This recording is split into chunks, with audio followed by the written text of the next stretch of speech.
आज पंतप्रधान नरेंद्र मोदींचं भाषण झालं. त्यांनी महिला आरक्षण विधेयक न होण्यामागे काँग्रेसचा हात होता.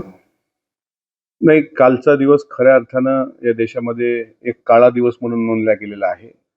मला अभिमान आहे, मी राष्ट्रवादी काँग्रेस पक्षाचा कार्यकर्ता असल्याचा, कारण या पक्षाच्या राष्ट्रीय अध्यक्षा एक महिला आहेत आणि त्याच राज्याच्या पहिल्या महिला उपमुख्यमंत्री पण झाल्यात.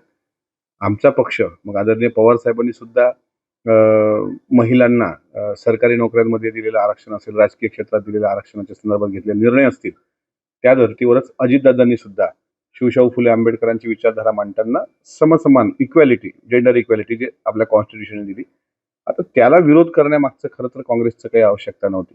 पण काँग्रेसनी किंवा इतर पक्षांनी ज्या पद्धतीने तो विरोध केलाय, तो नक्कीच आपल्या आई बहिणींच्या राजकीय आरक्षणावर गदा आणणार आहे.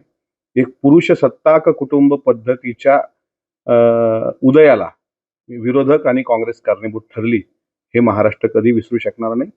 आज प्रधानमंत्री नरेंद्र मोदीजींनी जी खंत व्यक्त केलेली आहे ती रास्त आहे. त्यामुळं नारी शक्ती वंदन विधेयक या विधेयकाला ज्यांनी विरोध केलाय ती लोक इतिहासामध्ये स्त्री द्वेष्टे म्हणून कायमस्वरूपी कोरल्या गेलेल्या आहेत. एबीपी माझा, उघडा डोळे बघा नीट.